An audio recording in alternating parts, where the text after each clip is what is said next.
go back in time to the mid-90s. We're going back about 30 years. This was when the U.S. abandoned managed trade and embarked upon the free trade experiment, also known as rules-based trade. Now, two momentous events occurred that solidified this paradigm shift. First, the U.S. entered NAFTA, the free trade agreement between the United States, Canada, and Mexico.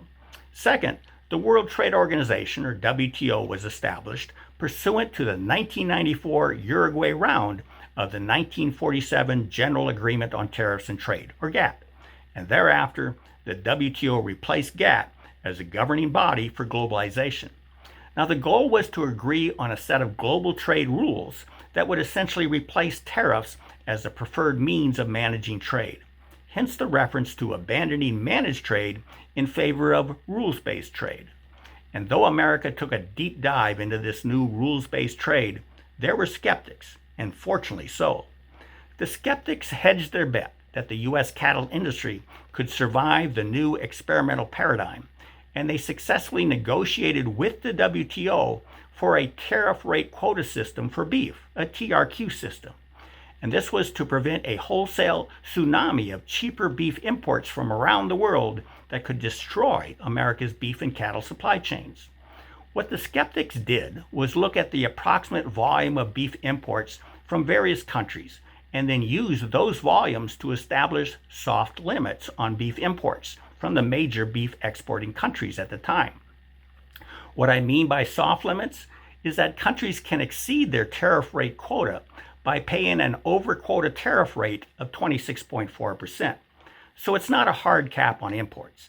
It's only a threshold above which imports are discouraged by the higher tariff rate. In 1995, when the WTO approved TRQs were established, the U.S. imported 2.1 billion pounds of beef and exported 1.8 billion pounds, leaving the U.S. with a beef trade deficit of about 2.8 million pounds of beef. Now fast forward to 2024. The U.S. imported 4.6 billion pounds of beef and exported 3 billion pounds, leaving the U.S. with a beef trade deficit of 1.6 billion pounds. Thus, the U.S. beef trade deficit is now nearly 6 times larger than it was when the U.S. began experimenting with rules-based trade 3 decades ago. But the trade picture for the domestic cattle industry is actually much worse than what I just described, because I did not include the beef we import in the form of live imported cattle.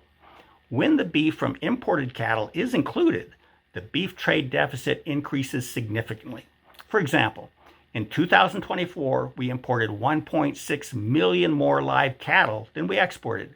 And using the beef checkoff program's conversion formula, in which each head of cattle represent 592 pounds of beef, those 1.6 million imported cattle added almost an additional 1 billion pounds to the beef trade deficit. But back to the tariff rate quotas that were intended to discourage additional imports above the quota limit. Were they effective? Well, the total annual quota for all TRQ countries is about 1.5 billion pounds. But as I mentioned earlier, in 2024, the U.S. imported 4.6 billion pounds. This suggests two things. First, the current TRQ limit is ineffective at limiting imports. And second, the 26.4% over-quota tariff rate is too low to discourage excessive imports. In fact, one of the reasons the total TRQ limit is ineffective is because 2 of the top importing countries have no limits at all. Canada and Mexico can send unlimited volumes of beef and cattle into the U.S. And this is significant as together, Canada and Mexico shipped 1.6 billion pounds of beef to the U.S., not including the nearly 1 billion pounds of beef derived from the importation of their live cattle.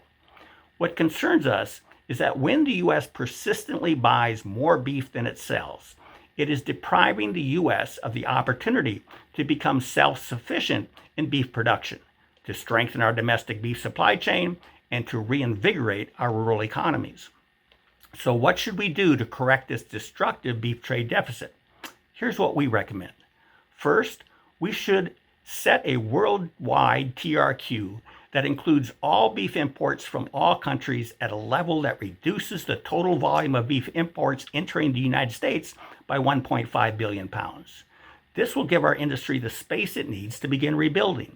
Then, we need to enact country of origin labeling for beef so domestic producers can compete against imports and establish tariffs on imports so when domestic producers compete against these lower cost imports, they can do so on a level playing field. This, we believe, will encourage the rebuilding of our U.S. beef supply chain. With that, I'm Bill Bullard, CEO of RCAF USA, the voice of the independent cattle and sheep producer in the United States of America. Thank you and have a productive week.